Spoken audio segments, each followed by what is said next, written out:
Welcome back, everyone. If everyone could kindly take their seats when you get a chance, that'd be great. And we can kick it off. So we have Angelo Friggiere and Meg Tapia talking through remembering all I'm offering is the truth, nothing more, cyber-enabled disinformation, old tricks, new channels. So I also asked ChatGPT to write me a little bit of a bio, and Meg mentioned she's actually quite excited about this. So here we go. We'll see if you're still excited after. Introducing Angelo and Meg, the dynamic duo of cybersecurity. When they're not cracking codes or battling cyber threats, you can find them captivating audiences with their engaging presentations. With keen ears and attentive minds, they not only possess the technical know-how, but also truly listen to the concerns and questions of the audience. Armed with their geeky charm and expertise, Angelo and Meg educate and entertain, making complex concepts digestible and relatable. Join their quest for a cyber-secure world where their presentations leave you informed and inspired. Trust Angelo and Meg to be your cyber security heroes, both protecting and listening to your digital needs.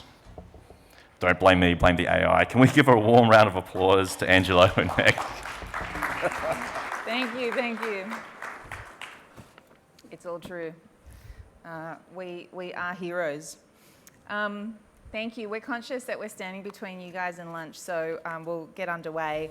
I want to start by acknowledging the traditional landowners of the lands on which we meet, the Yugambeh language people, and we pay our respects to the elders past, present and emerging. We've been hearing this week a lot about a range of industry challenges and risks. And yesterday, Dr. Joseph Voris encouraged us to be imaginative in how we think about the future. So Angelo and I are here to talk about one particular challenge that we are very passionate about. Disinformation, fakery, bullshit. It has existed as long as time itself. There's a story that you might know about a horse. The story goes that a legendary wooden horse from Greek mythology about 3,000 years ago, in which the Greeks built a large wooden horse as a gift for the Trojans. And the Trojans then brought this horse into the city. But the horse was filled with Greek soldiers who emerged from this horse and then ultimately led to the city's destruction. And there's debate about whether this story or the entirety of it is true, but it is perhaps one of the earliest examples of deceptive tactics used in warfare. When we fast forward to 300 BC and we still stay in Greece, at this time in the Peloponnesian War, the cities of Athens and Sparta are warring each other. And they're both using propaganda to undermine each other and to influence the cities around them to win over those cities into their side of this fight. Athens is spreading rumours that the Spartan army is cowardly and won't fight, and the Spartans are spreading stories that the Athenians are decadent and corrupt. And I know what side of the war I want to be on. The corrupt one, no? Absolutely. No. So if we fast forward again to modern Greece, the level of concern in Greece at the moment about dubious and fake online and media content is so high that the University of Macedonia completed a study and found that 74% of the population did not trust the news.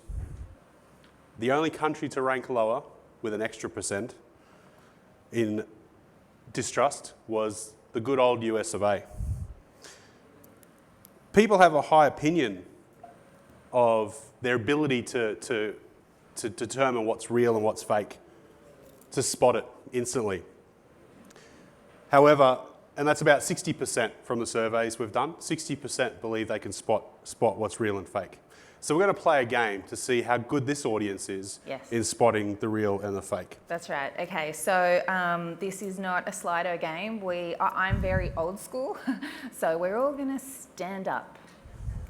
Thank you. Okay, so to play this game, it's very simple. And the reason you're standing up is because I want you to observe each other and see what the audience thinks, right? So are you on your own, or are you kind of thinking what other people are thinking? So put your hands on your head if you think what you're seeing is real, and put your hands on your hips if you think what you're seeing is AI generated. Okay, really simple. So There's a quick fast forward here. Yep. Okay. This is his computer, so I'm not sure. We're going to start with an easy one, okay? This is the Pope wearing Balenciaga. Hands on your head if it's real, hands on your hips if it's fake. Is that right? Yes. Hands on your head if it's real, hands on your hips if it's fake. Okay. Okay. So we got a few people saying it's real. Most people believe that it's AI generated. We're going to go with another easy one. This is the former president, Donald Trump, carrying a semi-automatic weapon into a siege somewhere, who knows. Okay, hands on head, real, hands on hips, AI generated. Okay, the room believes this is largely AI generated. A couple of people think that this is actually real. Okay, what about this one? So this is the current Russian president, Vladimir Putin, riding a horse, bare-chested. Large majority believe that this is a real photograph. Wow, okay. We're going to get a little bit trickier. How about this portrait of Bill Gates? Real or fake? Okay, lots of people say it's real. What about, oh, sorry, what had happened? There we go. This portrait of Bill Gates, real or fake? Okay. So let's see how you go with people that you don't recognise. Okay, so 2 women at a festival. Real or fake? Okay, most people believe it's real. What about these 2 women at a party? Real or fake? Just use your intuition, see what you feel, okay? And have a look around, gauge the room. You guys are doing really well. Let's go with some inanimate objects. A Tesla truck. Real or AI generated? There's a lot of advancements that Tesla's doing. Okay, what about this truck? Real or AI generated? Wow, okay. What about images from history?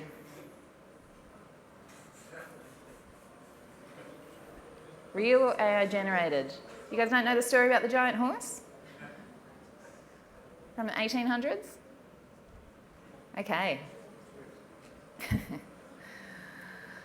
So we would like to acknowledge Twitter, Getty Images, OpenArt and the Kremlin for these images. What you see here is entirely AI generated, except for 2 images. Only 2 are real.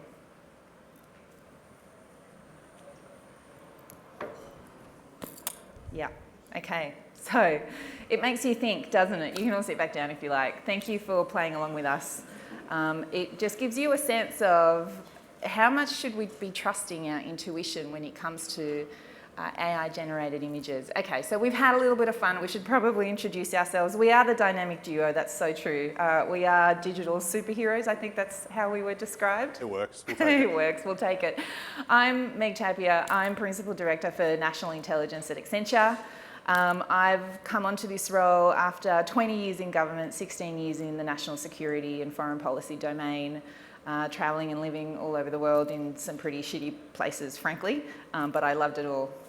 And now I'm here with you. Thanks, Meg. Yep, Angelo Friggiere. I run our cybersecurity business for our health and public sector realm of customers across Asia Pacific and Australia, New Zealand.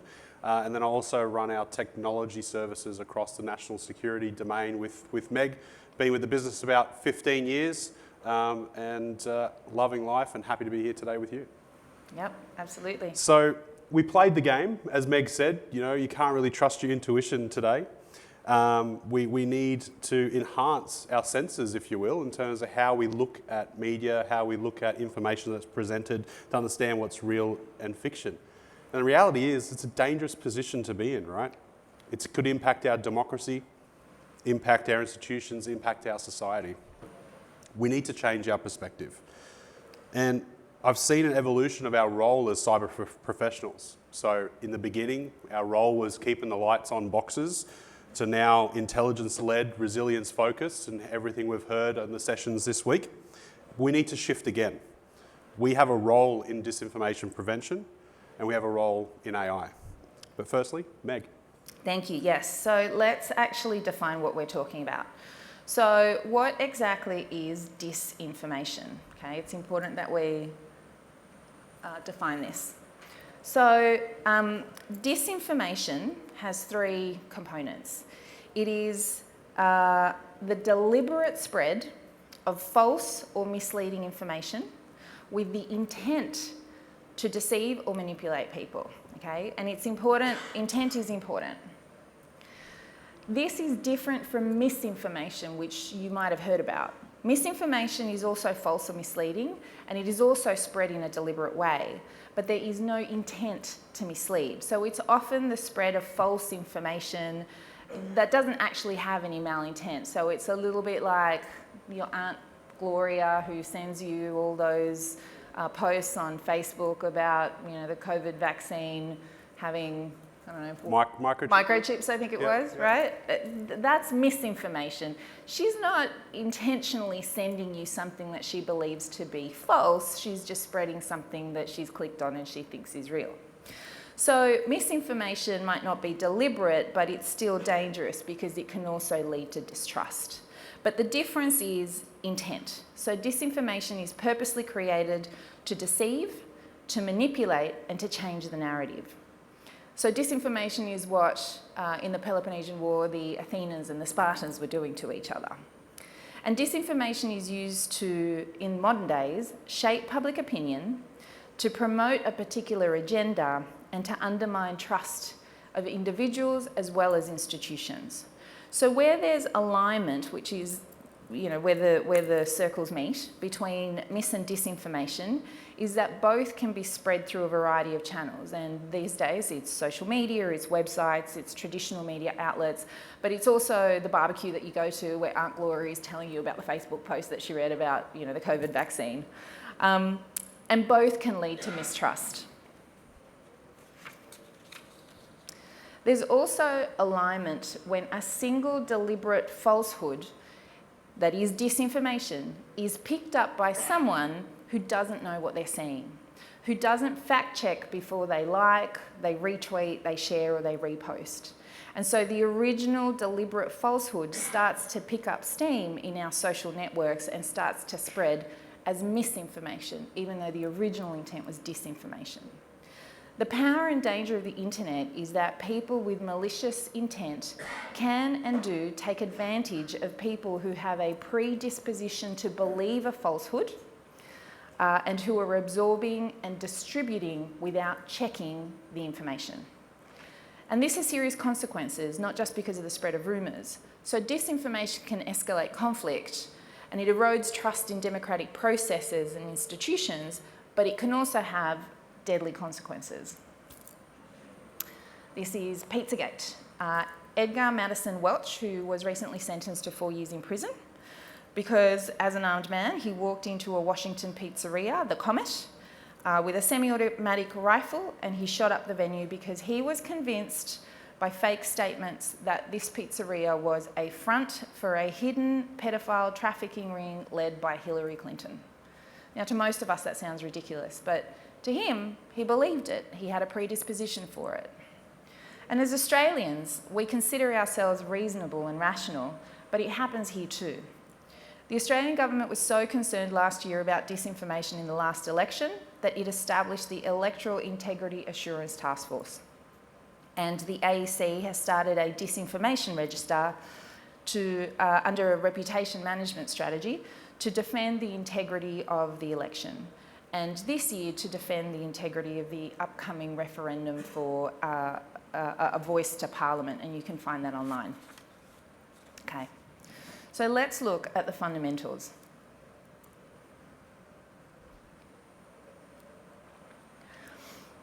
A disinformation campaign is founded in psychological warfare, or psyops. It's the use of psychological tactics and techniques to influence the attitudes, beliefs and behaviours of individuals or groups. And there are, in my view, 4 key elements to a psychological operation. The first is objective. So what is the threat actor trying to achieve? Is it influence and persuasion? Do they want someone to adopt a certain attitude, beliefs or behaviours? Or is it perhaps demoralisation? So to undermine the morale and the psychological resilience of the target population. The second element is the target. So who is the threat actor trying to achieve the objective against? So you need to understand the target audience in a really deep psychological way. You have to analyse the demographic, the cultural and the psychological characteristics of the target population in tailoring your message to have best effect. So you're looking for a message that's going to most likely resonate with your target audience. Then deception. How you deliver the message is just as important as the message itself. So with disinformation, the importance of deception is that it has to be covert. So unless there's strategic value in the threat actor exposing themselves, the true source or intent of their message must be hidden, it must be obscured. Deception plays a crucial role in psychological warfare, and this involves things like fake sources, the forgery of documentation, front organisations, anonymous online personas, and what we're hearing more and more about, things like false flagging. And the final is vector, which is the second element of how. So the vector is about the dissemination channel for disinformation. This is linked to your objective and your target. Who you want to influence and what you want to influence them about will affect how you do it. So if you want to influence a whole population, you might use their entire social media network. But if you want to influence certain sub-elements or groups, you might use more tailored communication channels to promote a particular ideology or support a particular cause. The important thing is that objective, target and deception have been the same throughout time. They haven't changed. It's this final element, vector, where disinformation today has gone into overdrive. Thanks, Meg. So it used to be easy. I might just grab that clicker. Go for it. So yeah, it used to be easy. There was telltale signs of Photoshop use, the chaser level of parody telling us, nah, mate, it's fake. But with a series of sensational true events that have occurred in our society, where we would have previously said, nah, mate, it can't be real, it now is. Thanks, Trump. Pair this with massive advancements in technical capability and technical accessibility, it's made the proliferation of deep fakery that fools the populace, making them a common occurrence every time you step into the World Wide Web. So since the dawn of instant news and social media, we've become numb. Stories of what would be shock and awe now become the norm. And we need more stimulants for us to fire up and react, both in a positive or negative way. And the reality is these AI engines, paired with ad technology, know which heartstrings to pluck, which cognitive levers to pull, and which adrenaline buttons to push to get a reaction, to get you to react, or to get you to believe.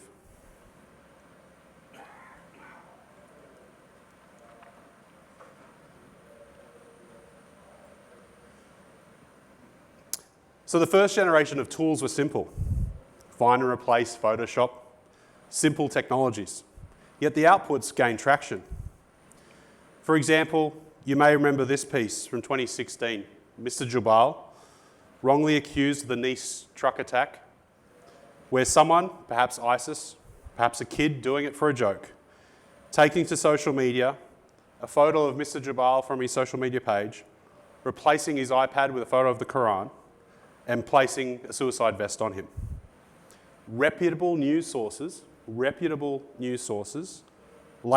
Jubal as a Muslim French man, even though he's an Indian Sikh living in Canada. Unfortunately, the pace of news, thanks to the internet and social media, in an economy where first to print is still the prized value driver, quality control is diminished. Such as this Californian TV network had this very embarrassing bulletin after an Asiana flight crash. They later apologised and blamed the interns for not picking up on the misinformation. So now we've got totally AI-generated video. So what does this mean for our future? We've all seen the models, especially with the implementations of GPT-4, etc. These models are gaining massive traction in all elements, from text to video to speech to code. And yet, these are also then fueled financially and technically through these massive powerhouses. So where's it going to go tomorrow? This technology has turbocharged the advancement. State-based actors are using this. They're using these technologies to enforce, to fuel disinformation that is undetected, or perhaps a higher priority is to generate impact before detection, to cause anarchy, distrust in government, a bait and switch, to continue to numb our society and boost their own.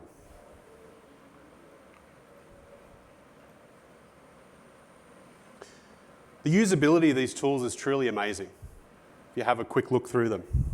The power behind simple point-and-click technologies with using natural language to command and automate a news generation, through to impersonating the personality of an individual, actually being able to ask them questions related to that individual's job, even though this is totally, fully AI-driven.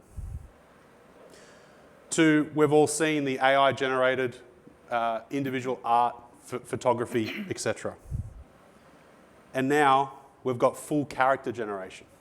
So the ability to create a digital being, like give it a personality, give it an intent, give it a purpose, and set it free in generating content.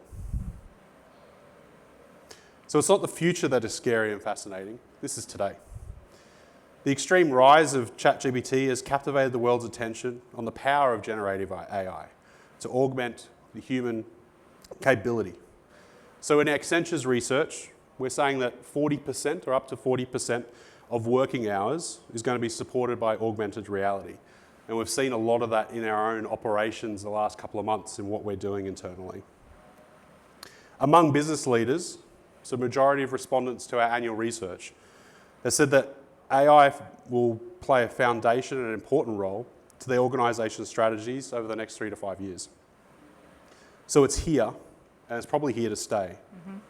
Yet the risks and vulnerabilities are running wild. So technology has a role to play in combating the challenge. Twitter and Meta, for example, have algorithms in place to detect fake news and verify content. And Accenture have helped them in this plight, and also locally worked with anti-child exploitation and malicious disinformation through social media. We've done this work in Australia, UK and US of present. Interesting piece with that, for example, is linking back to that Nice example, where there was the Pray for Nice hashtag. Through our use of technologies and partner agencies we're working with, actually looking at the source of that Pray for Nice hashtag, realising that the original use of that hashtag that morning was actually from the terrorists themselves, not after the fact, and being able to trace that information. So then using these technologies to find that piece of misinformation, quickly verify it, using the tools of AI to generate the counter messaging for our government, to quickly combat when we had ISIS putting out there that Australian forces had bombed a hospital in the Middle East. Being able to quickly verify, did that actually happen, and counter message in time before the misinformation and disinformation took charge. So what we're urging you all to do, realising the technology is not perfect and realising that there is a big kill switch on the internet, and the technology that's out there isn't universally adopted, there are things you can do when perusing the internet, when seeing media, when coming up against this information. Well, when speaking to Aunt Gloria at the barbecue. Yeah, exactly. My microchip needs a reboot, I think. So I've come up with this model, source. So source. Check the source. Is it reputable, reliable? Can you verify it? Observe multiple sources where possible. Is this the first instance of this piece of information? Has it been published elsewhere? Can we confirm? Use evidence. Where's the evidence backing up the claims about these microchips in the vaccines? Recognize bias, the position to which this individual is presenting this information. What have they got to gain? What's their political agenda, financial agenda? Check with, there's tools out there, there's websites out there to check facts. And last but not least, refer to expert consultation and educate others to stop the misinformation in its tracks. But we can't counter the threat just as individuals. It also takes organisational responsibility. So that's what this is about. Legislation and regulation is not moving as fast as the pace of technological change. And there's no doubt that disinformation needs to be addressed. Social media companies, media organisations and advertisers and technology companies are all currently falling into that bucket. But what about everyone else? What about all of the other companies that are in this landscape who think that this doesn't affect them? Why should they care? And it's because disinformation affects all of us. So imagine a disinformation event about a bank that's in financial trouble. And so everybody runs off to that bank to go withdraw their money. What does the bank do when the original information is deliberately false and is started with maliciously disrupt and undermine the banking sector? And this could happen to any firm. So what do? How does your organisation stay protected? So it starts with making a strategic choice to look at the technology landscape and to say, we're going to look at the technology landscape as both a risk as well as an opportunity. The second input is very human. It's about trust. So understanding the factors that exist in your industry that underpin reputational trust. So what do your customers think about you? What do your investors think about you? The government, the general population?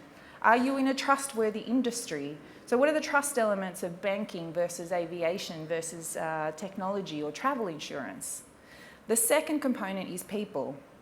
So it's really important, I think, to build collaborative, multidisciplinary teams that both understand the technology as well as understand the industry that you're in and what those trust factors are. This isn't just a cyber or tech issue, this is a multidisciplinary issue. And third, it's about process. So do you have a plan in place to deal with disinformation when it happens? Is disinformation part of your incident response plan? And all of this is the foundation of a disinformation incident response. So that needs to be part of your organisation's risk management process, and the goal is to identify the threat, to respond through either exploitation or to neutralise the threat, and to inform. You need to keep your executive abreast of the disinformation landscape. Thanks, Meg. So changing gears a bit, Accenture annually publishes research showcasing what we believe are going to be the trends, the upcoming trends in technology that will shape business and governments around the world and basically society for the next few years. And we published the 2023 version of March this year, and you'll be able to find that online. It's super exciting for all of us in this room because cybersecurity plays a part in everything here that we see in terms of what we're seeing as technological trends, not just security trends, over the next few years. So with looking at digital identity, with the interaction of human and bridging that human to technology bridge, in terms of the foundation for traversing digital and physical worlds. My data, your data, our data. So not just the security of that data, but the reality that AI can't reach its full potential in terms of AI being plugged into your organisations until you actually sort out the data that you've got.